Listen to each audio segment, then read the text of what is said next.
I think that small scale and local food is just by nature much more ethical, but some of these like larger systems and infrastructure pieces that our mass production food system has figured out is something that we struggle with. And we turn to collaboration as a way to replicate those in more ethical ways.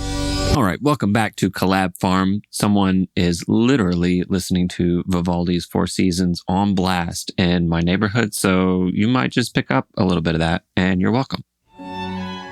With me today is Emma Busby. Emma used to be the former chapter coordinator for the Southeast Tennessee Young Farmers and has since moved on to become a board member of the Alabama Sustainable Ag Network. Now, we met back in 2023 at the Tennessee Local Food Summit, whose focus that year was, coincidentally enough, cultivating cooperation. And yeah, we did some other podcast recording there.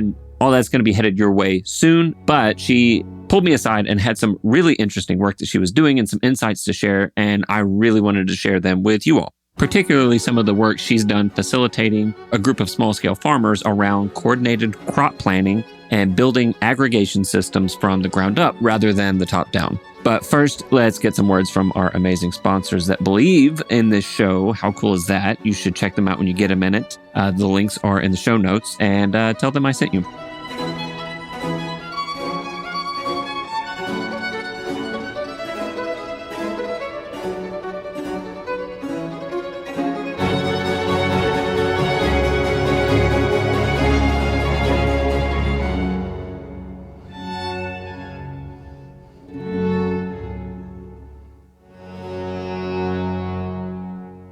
This episode is brought to you by Grow Organic. In our no-till community, we understand that quality growing supplies and selection make all the difference. As the nation's largest independent retailer dedicated to regenerative and sustainable agriculture, Peace Valley Farm and Garden Supply is your one-stop shop offering 5,000 reliable products, including cover crops, soil amendments, tools, and more. Serving market farmers since 1976. It's before I was born. They understand the needs of growers, both big and small. Save 20% on your first order now with code NOTIL24. That's NOTIL24. Apply for a commercial account for year-round savings and dedicated support. Visit groworganic.com/no-till or use the link down in the description to get started today.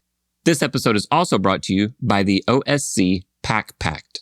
The OSC PAC Pact, which is very difficult to say, it's PACKPACT, is a collective action campaign that works to reduce single-use packaging in the natural products industry. Very important. They inspire innovators to minimize waste while raising consciousness about the environmental impact of our choices. They empower brands, packaging manufacturers, and consumers to take action. When you take the PAC Pact, you pledge to make progress around circular packaging. You'll also receive a discount code to shop select products from leading natural product brands that you love. Click the link in the show notes to join the PAC Pact.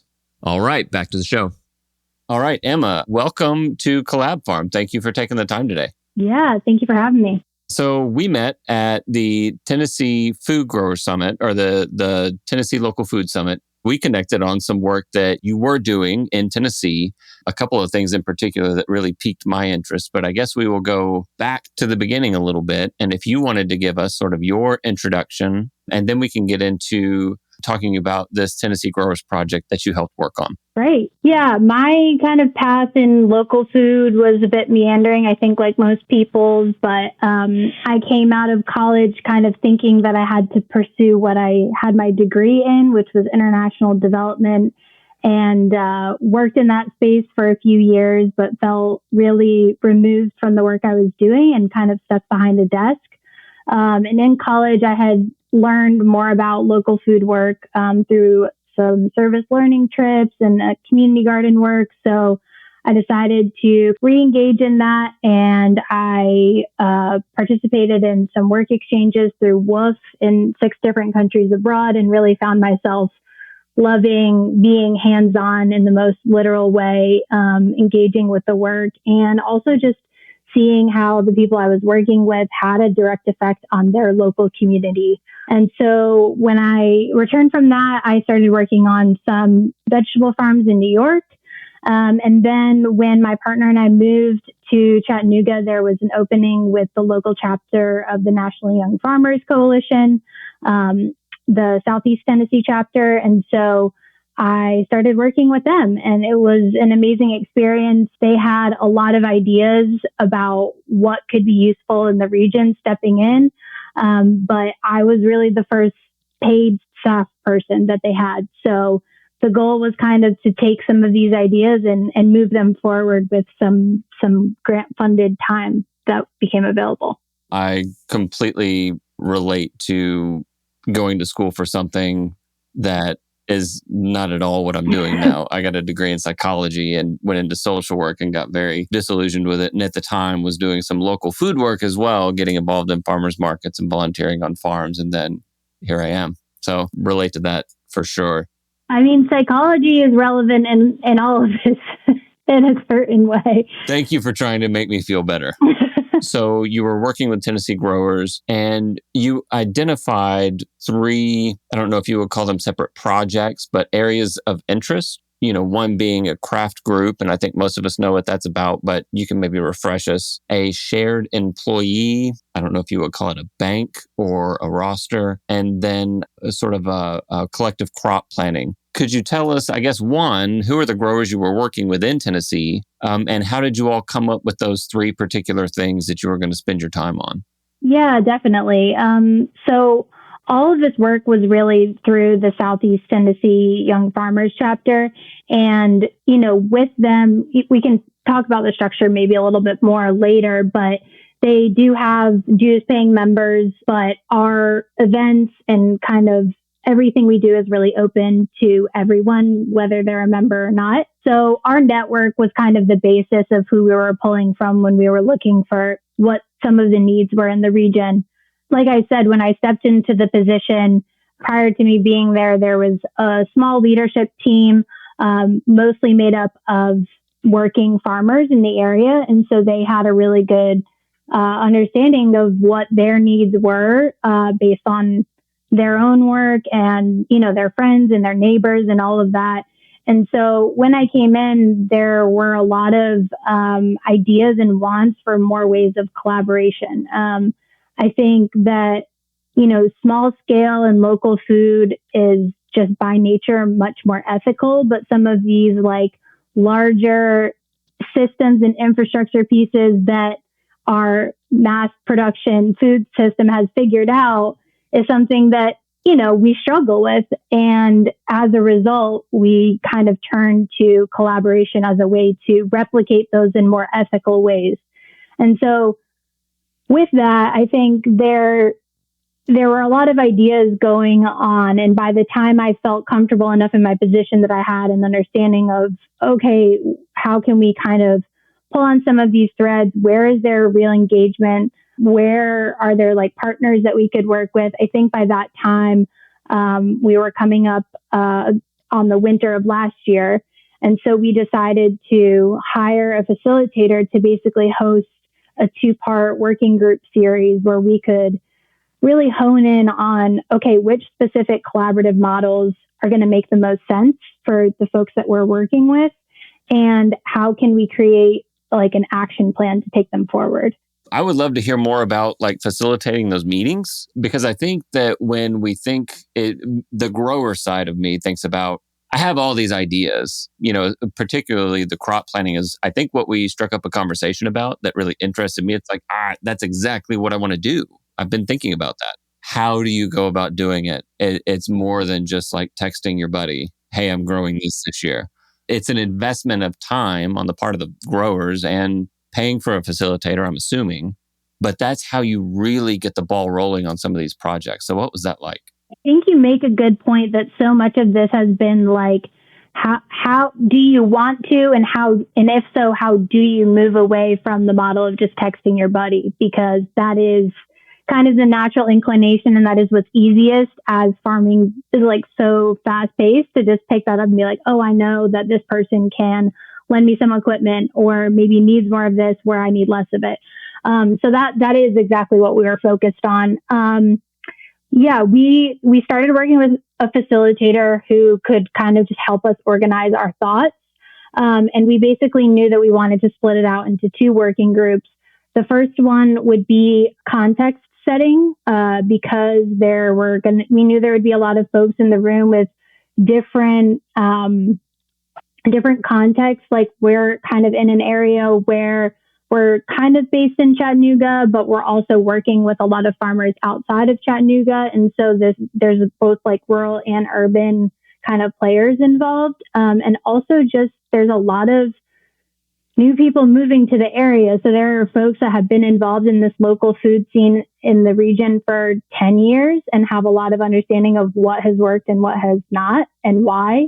And then there's a lot of fresh faces in the room that have lived in Chattanooga for 3 months and are showing up and like, oh, we should try this. So it was important for us. We spent a lot on timeline and saying, okay, this is like going back to, I think, 2008. This is really what's been going on here. There was kind of a big focus on, I think this was around 2010, but there was kind of a failed attempt at a food hub there. And so we unpacked that a little bit about like, why was that not sustainable and how can we like maybe avoid this in the future? And so that first meeting focused a lot on context. And then we introduced a few kind of ideas of collaborative models that we had been hearing from our leadership team and just like amongst growers that we worked with. We provided some context, for example, the CRAFT network, we explained it means Collaborative Regional Alliance for Farmer Training. And so, and like what that means and that is very, region specific, all of that. And then we had folks kind of split into groups and go through what some of the benefits and challenges might be to each of those initiatives. And then from there, after the meeting, we kind of like sent out the notes to our wider network, folks that couldn't make it to those meetings. And we asked them to kind of rank and prioritize really like which of these initiatives do you think we should take forward and really drill down in on the details for. And so with that, Rose to the Top was a kind of investigating models for shared employees. How does that work? How can it work more smoothly other than just texting your buddies? And then also a craft group or, eventually a farm incubator program. So we just knew there was a gap for kind of peer-led or farmer-led technical training in the area that felt approachable, extension and some of these services, while they do provide that service, aren't always like a first stop for a lot of the farmers that we work with. So those were the two things that, based on the survey that we sent out, folks wanted to really push forward. So in our second session, that was kind of like nailing down some of the details. What are our 1 year and 3 year goals? What are some action items that we can be taking? And so that plan kind of was developed about a year ago now. And in the year, of course, things changed. Some other things were at the top. Some things didn't seem as much of a priority, or it just felt like there's not much we can do as an organization right now on this. And then, some things, it was like we feel like people are engaged in this, or we have partners to work on it with, or we received funding for it. And so those kind of got expedited. So you talk about the things that rose to the top. Of them that rose to the top was this crop planning. We've called it coordinated crop planning or coordinated production planning. So that seems to be the one that like rose to the top of the list. Am I right? Mm-hmm. And it is funny because on that action plan that we created coming out of the second working group meeting last year, that was kind of just a footnote at the bottom. And so it has been interesting to see how that's risen to the top and really gained traction. So coordinated crop production is basically when local growers and buyers come together, ideally well before the growing season, before a crop plan has really been developed, and they coordinate their crop plans as individual farms with the goal of reducing some of those fluctuations that we see in supply and demand throughout the season. As people that are in this work and familiar with it, we know that if you're a local grocer or if you're a farmer's market, it's not like, you're just calling up Cisco or whatever and ordering however many tomatoes. And so we don't want that model because we know all of the drawbacks of it and what it's done to our food system. But we do want to see if there are ways that we can naturally smooth some of those curves and fluctuations. And a lot of that has to do with improving communication. And I can't emphasize enough that that really was kind of what this process was just about improving communication and expectations and all of that, which is challenging. So before my time with the chapter, they had worked with a consultant, Anthony Flacaveno, who works mostly out of Virginia. And he kind of founded CPP. And so we had him come down and host an initial meeting and training with growers who are interested and some local buyers that were interested. And he kind of went through that process with us. And I think we realized very quickly that the groups that he's used to working with are already kind of formed into buyers groups, and they have one place for their pickup. They have kind of agreed upon pricing amongst all their buyers. And so there was already a level of organization happening that we didn't necessarily have in our region. So that was a really useful first meeting. But from there, I think we kind of were like, okay, we're going to take this idea and kind of rework it to the stage that we're in, which is not there yet. That could be a future goal for us. But to answer your question more about, we found engagement actually mostly on the buyer side initially. We found a lot of the local grocers in the area were really struggling in some of the winter months with what they could offer their customers. And they wanted to kind of work more with growers from the outset of like, hey, would you be willing to like plant a bunch of like storage crops for us? Is that something that you could accommodate? So we were really kind of reaching out to growers in the area about, do you have a want to either modify your crop plan or expand if you knew there was a guaranteed buyer on the other end of that? And so it was kind of like a discussion about risk. Like if we take the risk out of scaling up and we're saying that we know that this person will buy from you, whatever you're producing, as long as it's up to, certain quality standards and whatnot, would you be willing to do that? And for some farmers, the answer is no. Like, I'm happy with the scale that I'm at. Either I don't want to hire more labor, or I don't want to dedicate more time, or like, this is just really something for me and my family. And so that's fine. But we were trying to identify the farmers that were interested in that and work with them in subsequent meetings. One, you hear a lot about this in like lean farming methodology, is going to the buyers and asking them what they need before you grow it so that you can plan to meet the needs of the people on the other end. That all goes back to just reducing waste, right? But it seems like what this is doing is it's beginning to organize many small farms to function as maybe a medium to large scale farm, but also across those many small farms, it's how do we provide greater opportunities, more sales channels, while not only reducing risk, but reducing waste and providing that coordination up front so that, I know when it's in the thick of the growing season and you've got different farmers trying to service different accounts, it can be very disorganized and chaotic if they're trying to work together. So on the front end, creating those relationships instead of just one farm from a producer to a buyer, from a pool of small farms to a group of potential buyers. Because when I looked down through the spreadsheet that you sent, it was like broken out by crop, time frame. Different growers would be growing either different crops or the same crops in different time frames. And then there were also within that spreadsheet the needs of the buyers, so that, even I could look to see, this many buyers. And then here's the total number of, I think one thing that I saw was cantaloupes, like number of cantaloupes.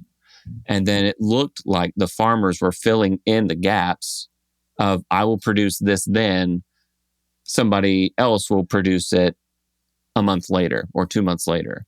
So for a Google spreadsheet, it was actually a really sophisticated idea that you could fit like that much information into something that was very easily shared. But then you've got to generate those relationships at the beginning. Yeah, exactly. I think that we all kind of struggle with wanting it to be as simple as that spreadsheet, and then like the reality being a lot more complex and ever changing and at the wills of the weather and all of that. But yeah, you do make a good point that we were trying to basically kind of spread some of the supply of different crops across time.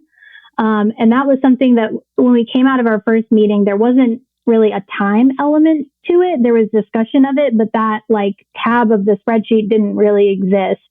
And I felt very quickly we were like, okay, this needs to be there because we were working in weekly demand numbers. So it's like, if we know that this buyer wants X amount of pounds of salad greens in a week, and, say it's like 25 pounds and we get, a few, it's called a bidding process basically, where I was on Zoom with a bunch of different growers in the region. And I was like, okay, who's growing baby greens? Great. Okay. So when are those going to be ready for harvest, and about how many pounds a week do you think you could provide?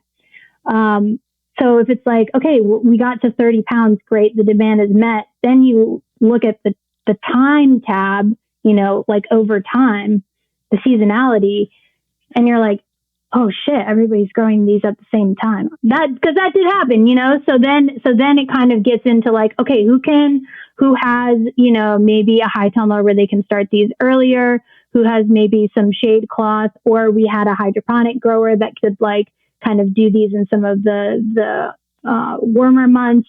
And, we're really blessed in the Chattanooga area that there's a lot of, different elevation. And so there's a few different microclimates all in the same area. And so it's like, let's lean into that. And that's another advantage that could really be for the grower is like, you're not all showing up to market or going to this local grocer with your tomatoes at the same time, but you've kind of agreed ahead of time to really space it out and make sure that there is space in the market for what you're growing. We were pooling growers, but after that first meeting, we decided at this stage to not pool buyers. And so we started doing these spreadsheets with individual buyers. And the goal is to eventually work with groups of buyers together. But we were just identifying, and we can get into this if you want to, some really huge hurdles around transportation logistics mostly, because buyers are in different areas. And then also in terms of price, like one buyer was an online farmer's market, so it was direct to consumer.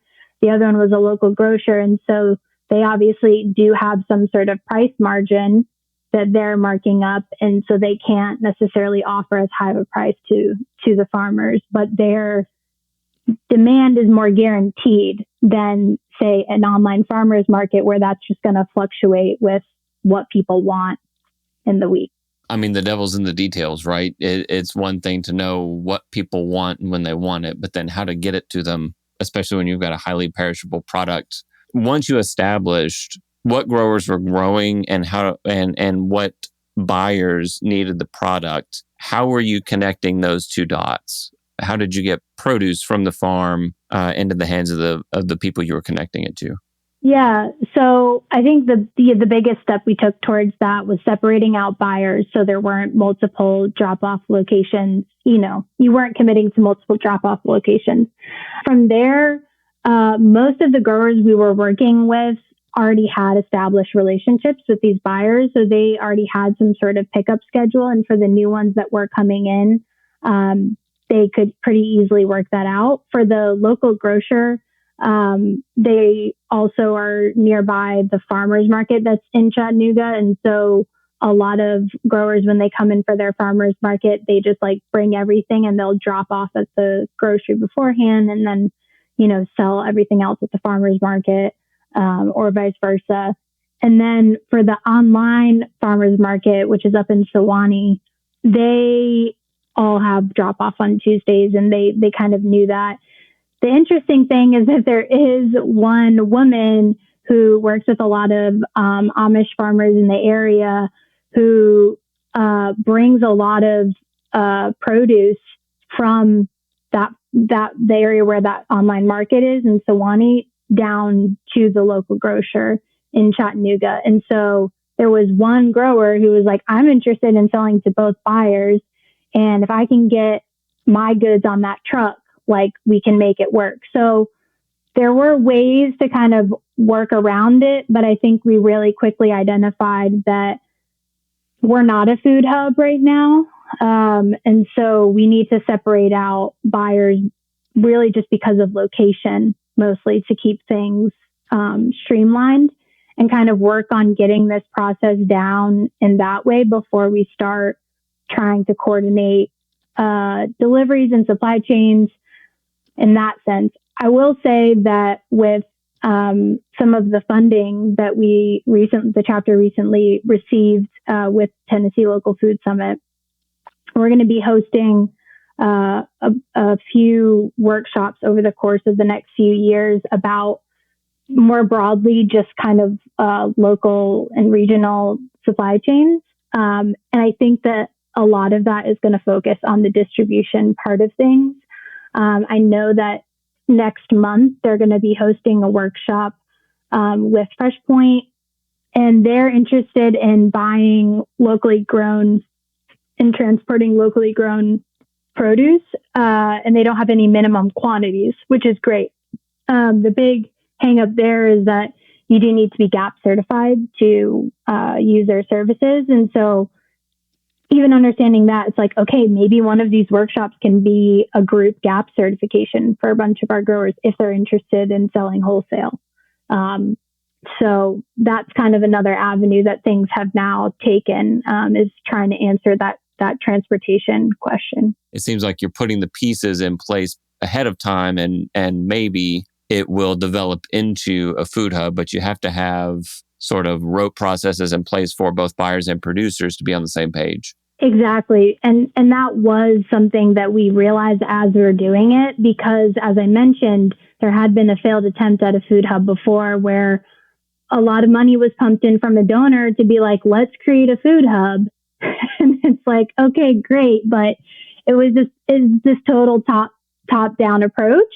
And it feels like now we're working much slower and with much less funding, but with this bottom up approach, that's like, we are identifying the growers and the buyers and the demand and the supply and kind of figuring it out, putting those systems in place, creating spreadsheets, establishing lines of communication, doing that groundwork to where a food hub would be just like a natural evolution of that, rather than trying to just say, let's establish a food hub.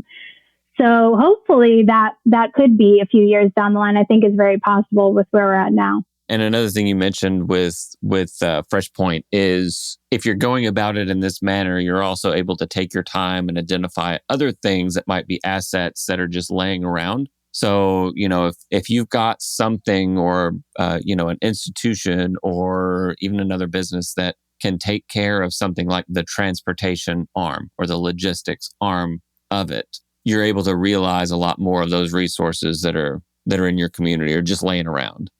Exactly. I think that's exactly right. And that kind of avenue really just came out of us discussing with Tennessee Local Food Summit, like, okay, these workshops, we have the funding for them. Like, what are some specific needs?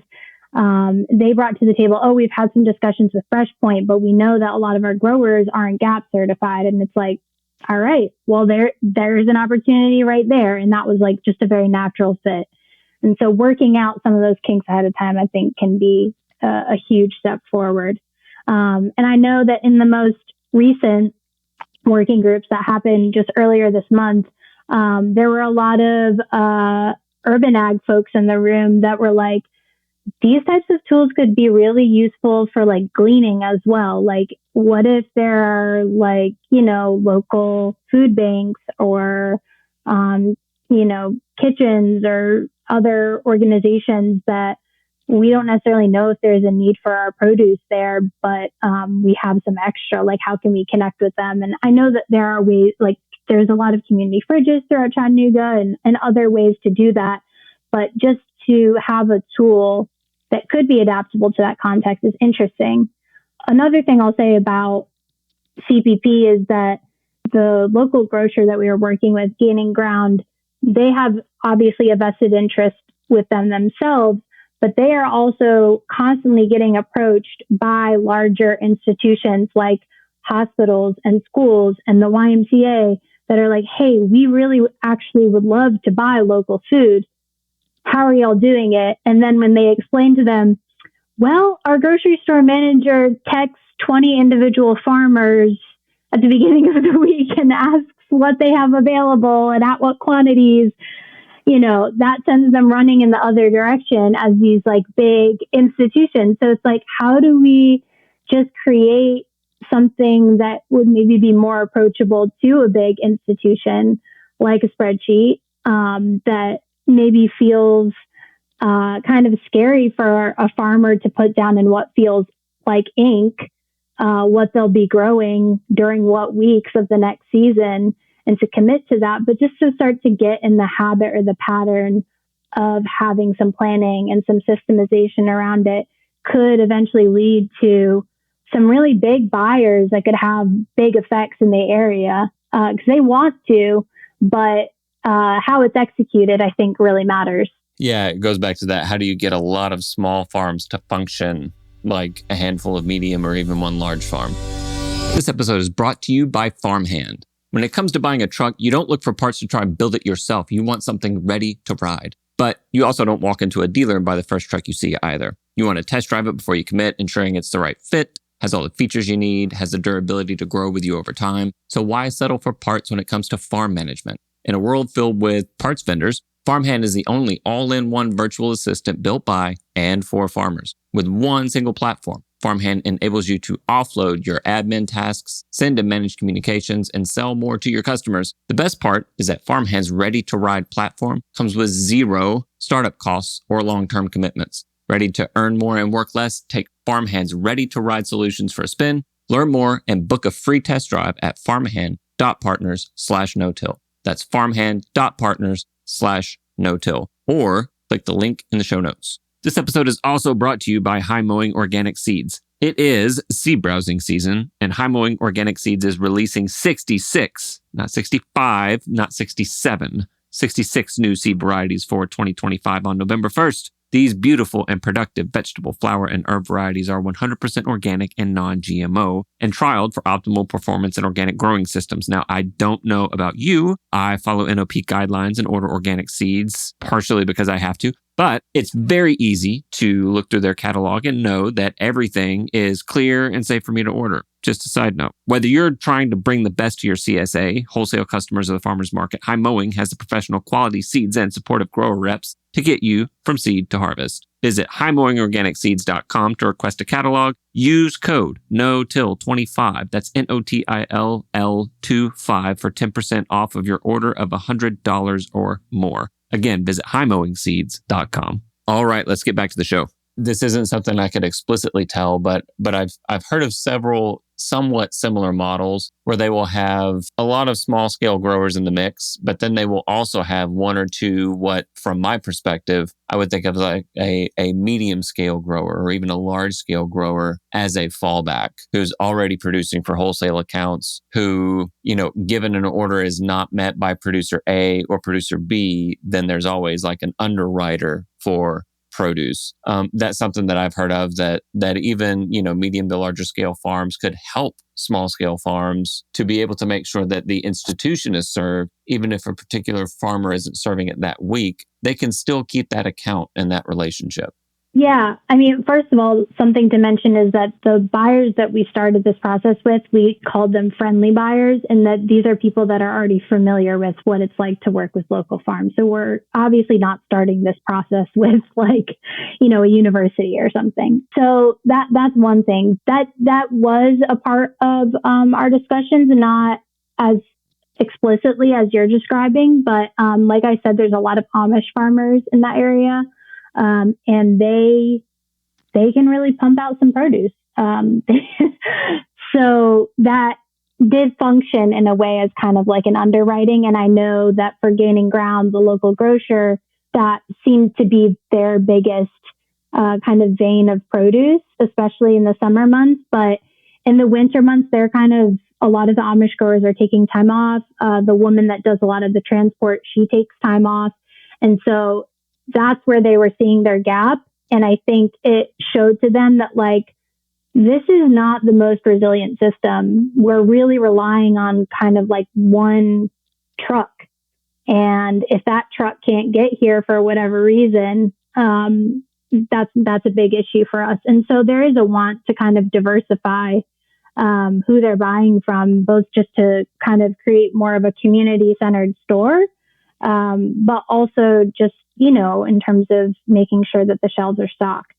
But it did feel like the Amish farmers were kind of, whether knowingly or not, underwriting some of the smaller farms in the area. You know, I'm not too far from you, and it's the same in our community. And we developed some relationships with them. They would grow some particular storage crops, and we were explicit about it. You know, we included them in our CSA as a way to hold over some of those winter storage crops while we were growing things that they were not able to produce, like winter greens, winter carrots, some of the things that are a little more delicate or are required to be a little more fresh. I often see them as an asset in a community than competition, you know? Yeah. So all of that said, your position was funded by a grant. Do I have that right?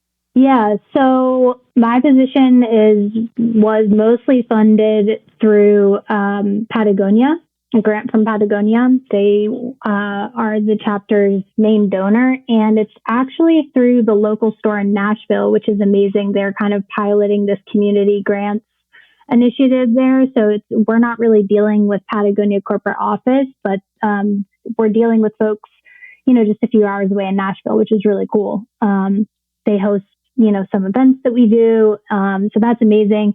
And I think a lot of folks in the nonprofit space know this, but Patagonia is a really amazing donor in that they understand that operational funds are very, very, very needed.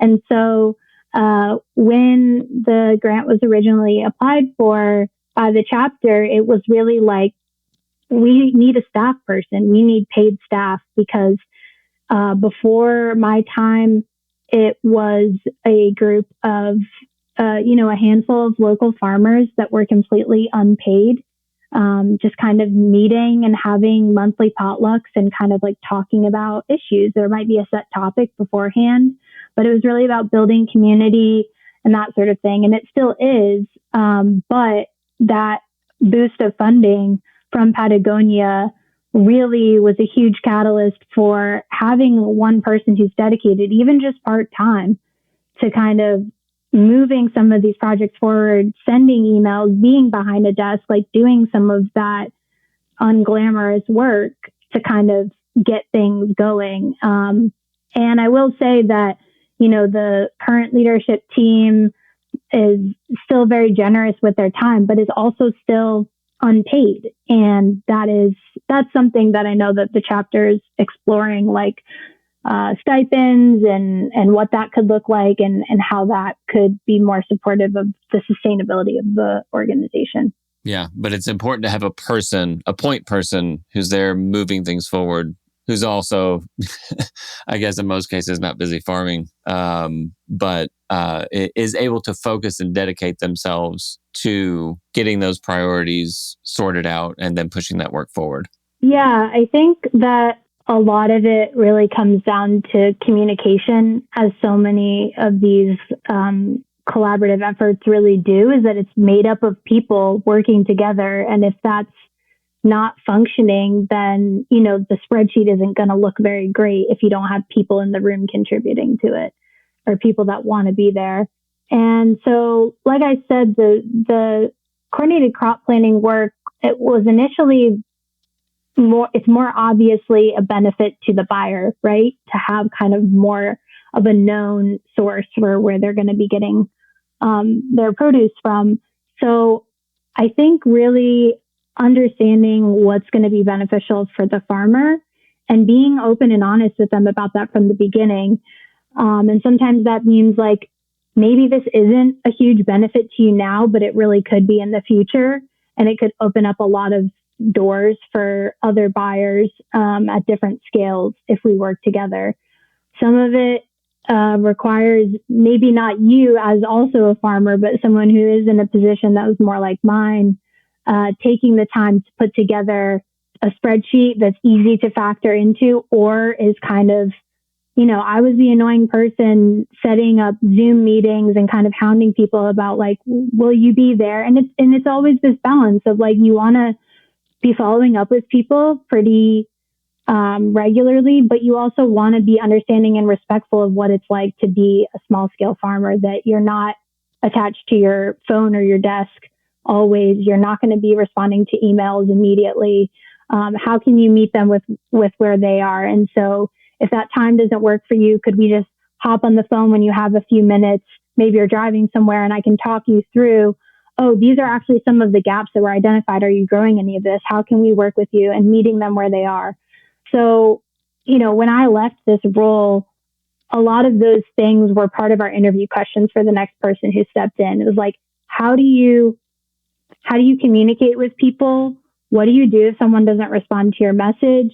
And making sure that they had a really strong working knowledge of what it was actually like to be a small scale farmer, that they're not going to be expecting immediate responses, especially in the height of the growing season. That they understood that, like, while Saturdays might seem like a great day to host events for a lot of people, probably not for a farmer that might be at a farmer's market selling. So just some of those nuances and being willing and able to work around them to create something that is as easy as possible for them to plug into at the beginning. And then hopefully over time, the process will start to prove its worth. What we've kind of said about CPP in this like first season where it's really kind of being put into place is our goal isn't to have these smooth, supply curves. It's really to establish lines of communication, make it so that when a farmer has to delay putting something in the ground because it's been raining for a week straight, that their thought is like, oh, I should text this person and let them know, or I should like send an email and just say, hey, these beats that I've committed to you are going to be late because of XYZ reason. And that's okay, but it's just about communicating it. So that seems like such a small thing, but in practice, it's so huge. I mean, did you have anything else to say in general about your work in getting farmers into the same room and identifying if we are going to work on a project together that's going to benefit a group of small farmers, how to bring up those issues and maybe how to prioritize? I think some of the successes that, the chapter has seen have been for a variety of reasons. One is that it was started by a group of friends, which there's already some innate connection between them there. They're used to working together. They're all farmers in a sense. They live in a general vicinity. Their kids are friends. Like there's some sort of level of trust and respect. And like, if it's hard for you to make that meeting, you're going to maybe go out of your way a little bit more because you're like, oh, so-and-so will be there and I don't want to let them down. So kind of already having a little bit of an established connection rather than, and then from there, we did really expand the network. Like I think there's nearly 500 people on our listserv right now, and that's kind of what we consider our network. They're across Tennessee, Georgia, Alabama.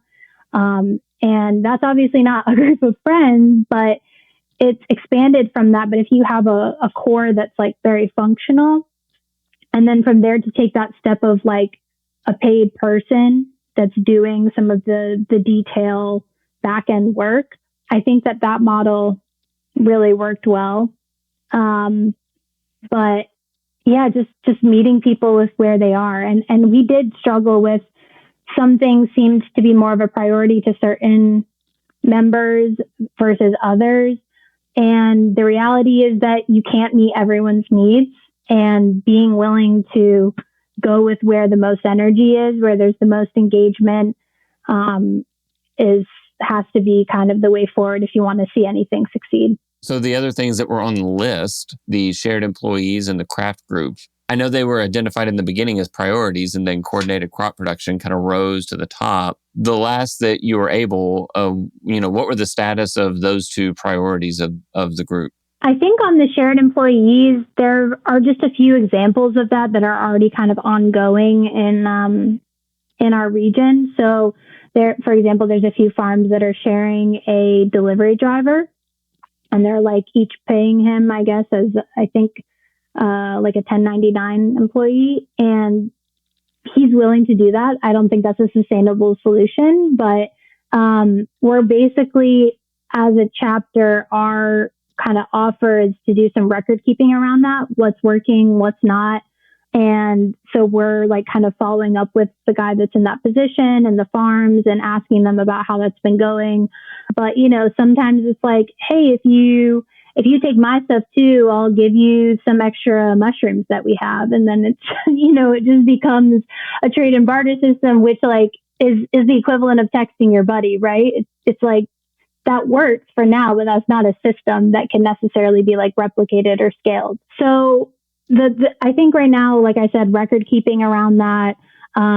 Also just looking at, I think they've kind of taken that specific goal and they're looking at it more broadly now again to be more just shared resources. So like tool libraries and that sort of thing. They've kind of gone back, I think, to the drawing board on some of that, especially because I know in Chattanooga specifically, just in an urban area, you're closer together. Some of those things could maybe happen a little quicker, like the shared tool library. The craft group, where we landed on it was that there are things that we can do to push that forward without any further funding or structural changes. And that just means focusing more of the events that the chapter hosts on technical training. So we were already doing some of that, but having that specific focus, you know, we also do some state level policy work. So had been doing some talks on like land access and, you know, some of these other topics. And so decided like, why don't we really hone in on some technical training? Like, can someone host like a whole hog butchery course? Can someone host something on, you know, whatever they felt like an expert in? And how can we do some more intentional record keeping around it? Because for a lot of craft groups, one of the core tenets is like a manual that comes out of the workshops over the course of the year. So like whether it be a PDF or like a physical manual, it kind of is a resource for folks that weren't able to attend the event or who were but didn't take copious notes of like you can refer back to it. So we're trying to beef up a lot of the record keeping on that side of things and just host more technical training.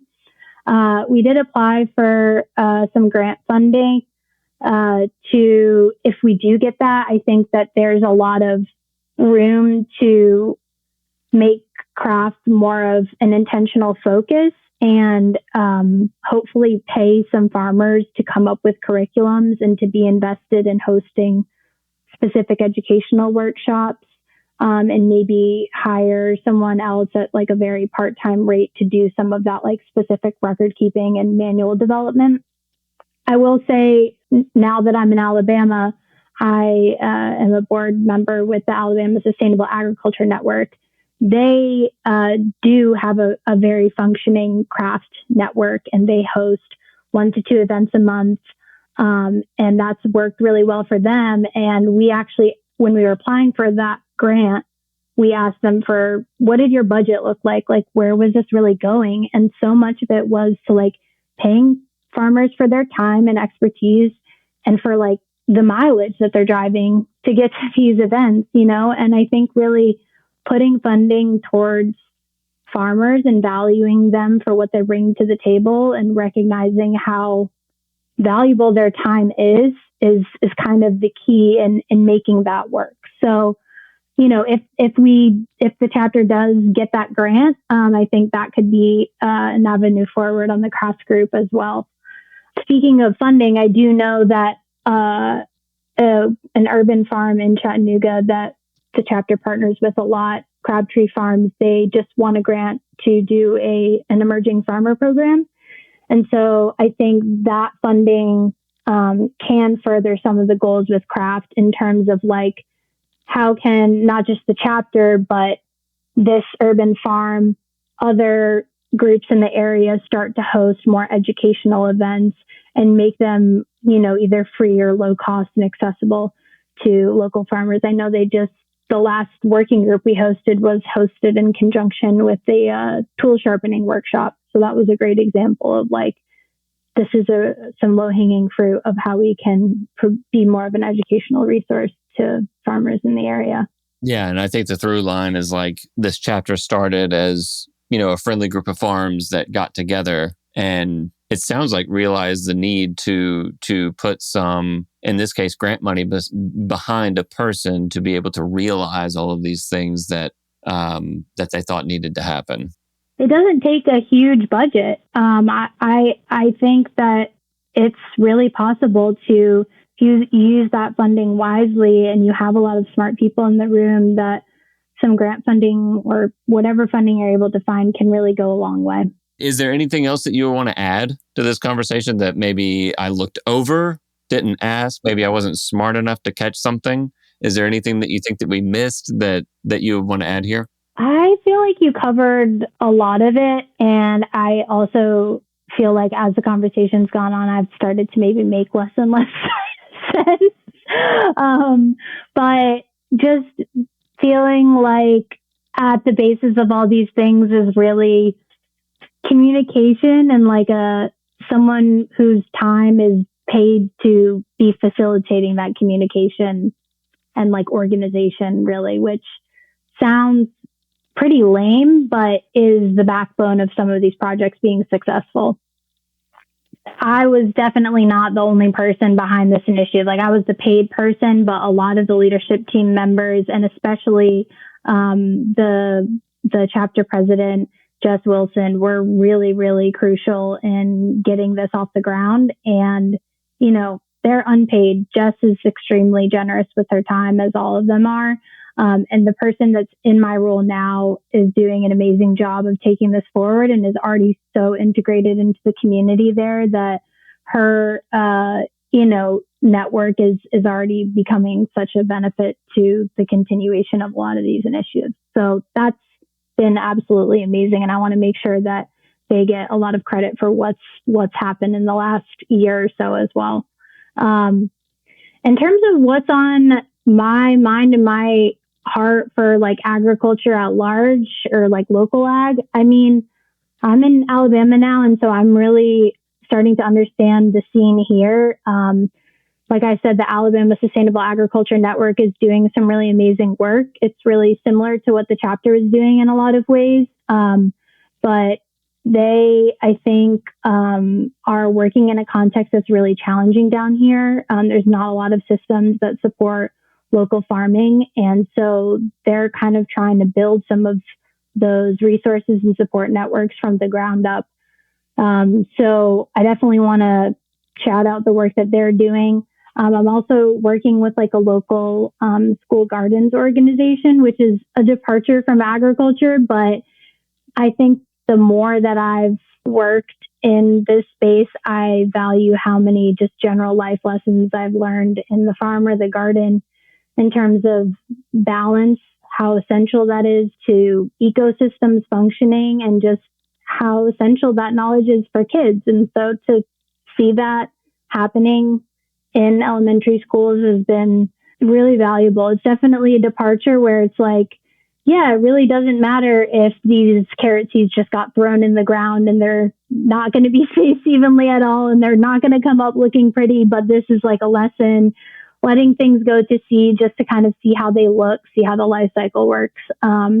It's a big departure from where I was before, but it's a really cool and different perspective, and is, I think, also really valuable work too, because some of these kids, they maybe wouldn't have been exposed to anything farming or gardening related when they were younger, and those could be future farmers in Alabama or wherever, which is really cool. Yeah. I mean, I was never exposed to any of that as a kid, especially in school and growing up. I think in some way because of that, even though I ended up becoming a farmer, that was just never on my list of things that it was acceptable to be in my own head and in my own story, just because nobody had ever shown it to me or demonstrated it. I never had, my hands in the dirt in that way. Definitely. I think, a lot of the young farmers work, they talk about first generation farmers.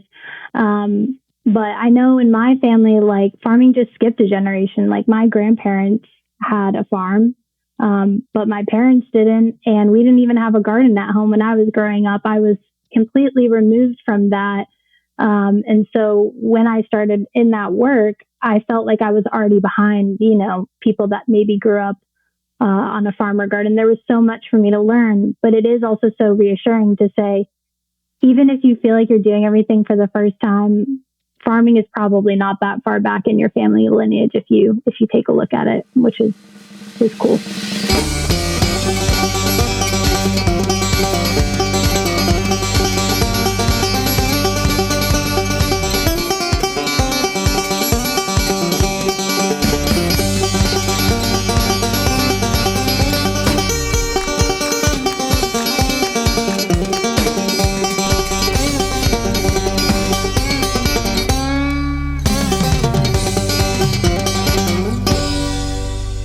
Very cool to hear about the impact that a dedicated facilitator can have on a farm community while, let's be honest, not using a lot of financial resources. This is something that I think may be more accessible than a lot of us small growers think. Surely something for you and your group of fellow farm friends to think about over the winter. Big thanks to Emma for sharing her time and experience. Dr. Prof. Michael Sellis for post-production, Willie Houston for the theme music, Grow Organic, the Packed, Farmhand and High Mowing Organic Seeds, and our Patreon folks and supporters for making the show happen, because many hands make light work. See you all in 2 weeks.